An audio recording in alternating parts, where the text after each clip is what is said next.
Oke, teman-teman, kita buka dulu ya. Assalamualaikum warahmatullahi wabarakatuh. Selamat malam, teman-teman semua. Terima kasih untuk teman-teman panitia dan juga pembicara keren kita nih. Ada Mas Ramdan, Mas John, dan juga ada Kak Zul juga ya. Oh, jangan Mas Deng, Kak aja. Wah, ini Kak Zul nih udah kelihatan muka sumringahnya yang selalu tertawa riang nih. Oke, tadi udah aku buka ya teman-teman. Jadi karena di sini mungkin apa ya, nggak banyak yang ikut webinarnya, mungkin karena kendala pandemi juga ya. Jadi orang-orang kan jadi belum ada kekuatan untuk pergi pengabdian gitu kan, karena kan pasti banyak yang dipikirin, belum nanti juga keluarga dan lain sebagainya kayak gitu. Cuman memang harapannya sih kegiatan Cinta Nusantara ini memang akan dilaksanakan walaupun memang pelan-pelan kayak gitu, tapi insya Allah akan tetap terlaksana begitu. Jadi mungkin langsung aja ya acara yang pertama. Mungkin pembukaan dulu kepada Mas Sawal sebagai ketua panitia. Ya, cek. Nah, ini mantap. Oke. Waktu dan tempat saya persilahkan ya Mas Sawal untuk pembukaan dan memperkenalkan agenda apa sih yang mau dibawa kayak gitu, dan kenapa kok tempatnya itu di Napa Bale kayak gitu. Mungkin bisa langsung sharing aja Mas Sawal. Oke, bismillah. Assalamualaikum warahmatullahi wabarakatuh. Waalaikumsalam warahmatullahi wabarakatuh. Ya, selamat bergabung untuk relawan Cinta Nusantara yang pertama ya, yang keren-keren ini. Ada Kak Zul, Kak Luka, sama Kak Ram dan Pano, luar biasa. Beliau-beliau ini, 3 orang ini ya apa namanya, peserta yang pertama dan luar biasa semangatnya kayak gitu. Dan sekarang apa namanya, aktivitasnya sudah bermacam-macam ya. Kak Zul sudah masih bergeliat di dunia dunia pengabdian kayak gitu ya, terutama pendidikan ya Kak Zul ya. Ya, kurang lebih kayak gitu Kak Sawal. Ya, siap.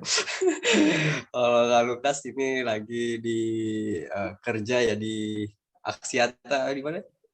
Di Jakarta, Mas. Di Jakarta ya. Sedangkan ini Kak Ramdan juga di Hungaria. Ini luar biasa nih, langsung dari Hungaria. Hungaria. Oh ya, beda ya Hungaria sama Hungaria. Sama aja Mas. Oh yes. Yes, luar biasa emang ini apa namanya relawan kita kayak gitu. Dan banyak ya, masih banyak sebenarnya relawan yang lain, tapi untuk kesempatan kali ini kita ngobrol-ngobrolnya sama 3 orang dulu. Mungkin ya kalau ada waktu masih bisa kita adakan lagi kayak gitu untuk sharing-sharing sesama yang lain. Nah, untuk kegiatan yang selanjutnya juga kita akan mengadakan ya kegiatan Cinta Nusantara yang kedua. Nah, lokasinya berbeda, yaitu di desa Lohia kayak gitu, atau tepatnya di kawasan wisata Napa Bale kayak gitu. Nah, kenapa sih kita memilih Napa Bale? Karena mengingat Napa Bale ini kalau di wilayahku ini lambat tahun sudah mulai menurun apa namanya traffic untuk pengunjungnya kayak gitu. Jadi sayang sekali yang sebagai ikon Napa Bale jadi lambat laun mulai hilang kayak gitu. Bahkan mungkin kalau kita jalan-jalan ke sana sedikit kurang terawat ya gitu.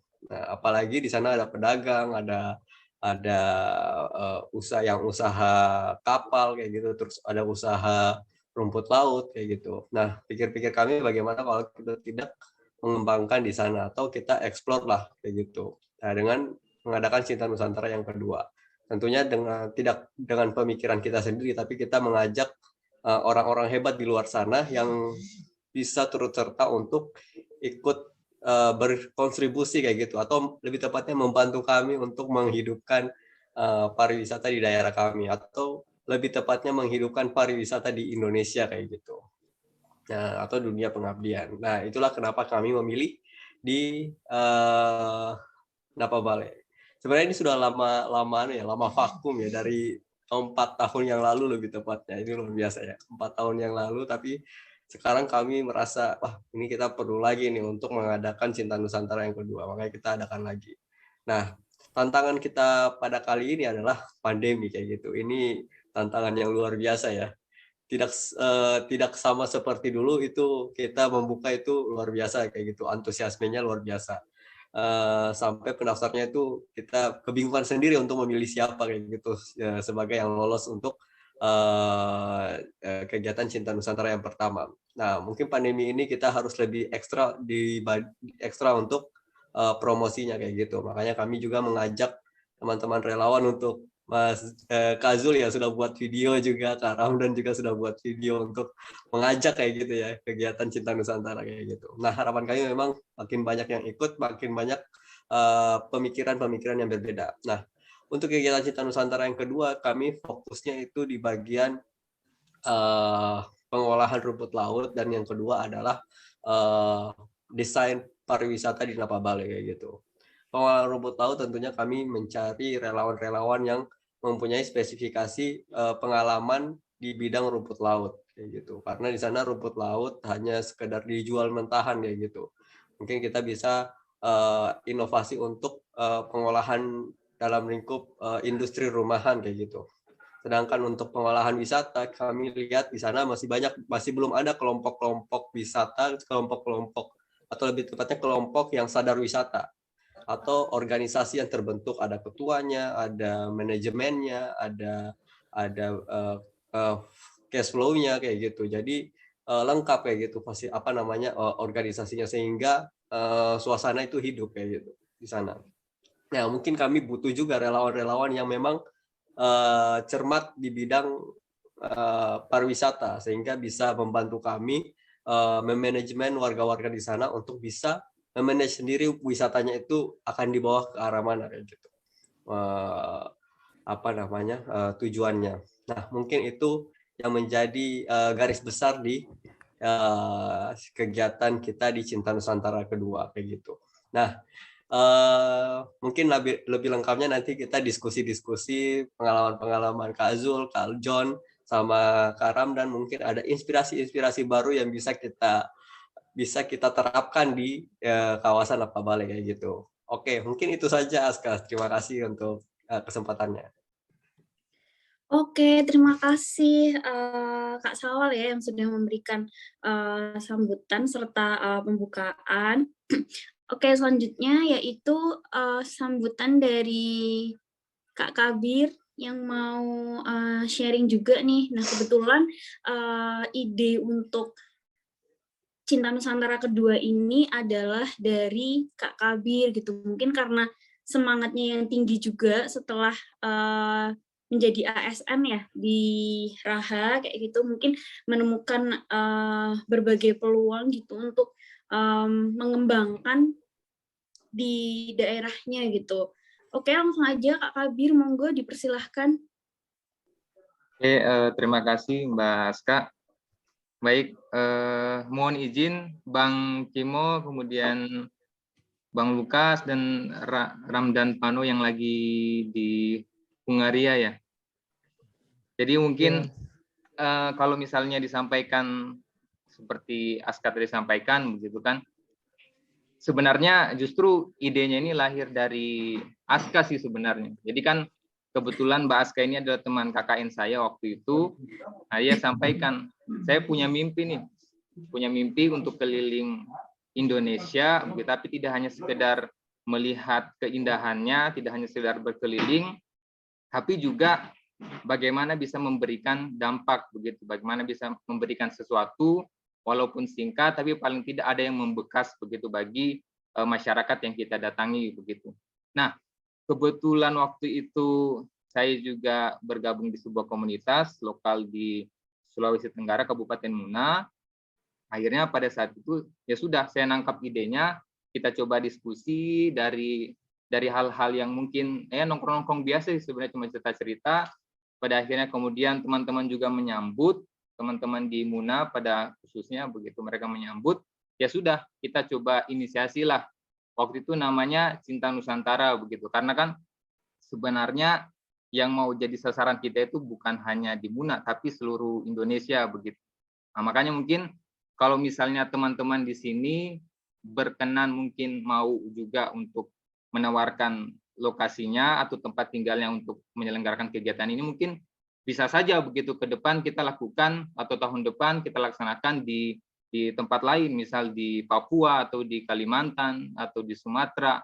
Yang paling penting bagaimana kemudian teman-teman bisa berkomitmen begitu, bisa berkomitmen menyediakan orang-orang lokal yang bisa menjembatani dengan pemerintah setempat tentu saja.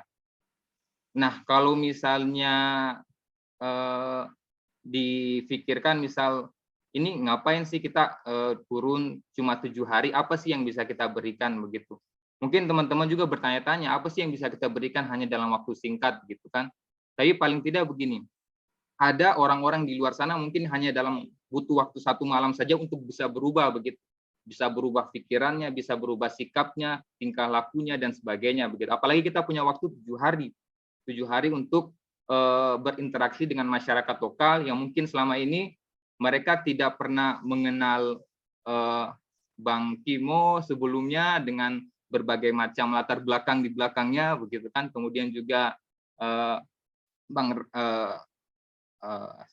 Bang Lukas, kemudian juga Ramdan Panu dan sebagainya dengan latar belakang mereka di belakangnya. Pada akhirnya mereka bertemu, saling bertukar pikiran, kemudian bisa menangkap inspirasi, itu yang paling penting. Karena menurut saya mindset itu adalah hal yang utama ketika kemudian kita ingin mengeksplorasi apa yang ada di sekitar kita gitu kan.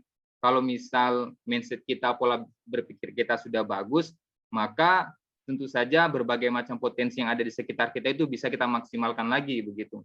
Nah, ini kemudian yang sebenarnya kita coba sasar ya, di samping hal-hal mungkin yang material seperti misalnya mungkin kita berikan bantuan yang wujudnya ada, tapi paling tidak yang paling penting itu bagaimana kemudian mendampingi teman-teman masyarakat yang ada di lokasi Cinta Nusantara ini agar kemudian mereka mampu meningkatkan keberdayaan mereka begitu. Selama ini kan masyarakat di pelosok selalu diposisikan sebagai orang yang ingin membutuhkan bantuan atau hanya sekedar membutuhkan bantuan perhatian dari orang-orang lain begitu kan. Tapi paling tidak kita mau mencoba mengubah melalui kegiatan Cinta Nusantara ini bagaimana kemudian kita mampu meningkatkan pemahaman masyarakat terkait dengan kondisi wilayahnya, apa yang bisa kita bantu, apa yang bisa kita support, itu yang kita berikan sehingga masyarakat itu bisa berdaya dengan sendirinya. Ketika kemudian kita meninggalkan,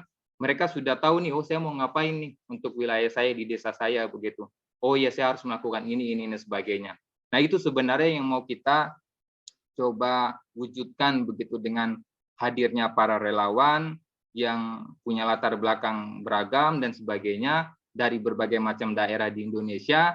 Nah harapannya hal-hal itu yang coba kita wujudkan begitu.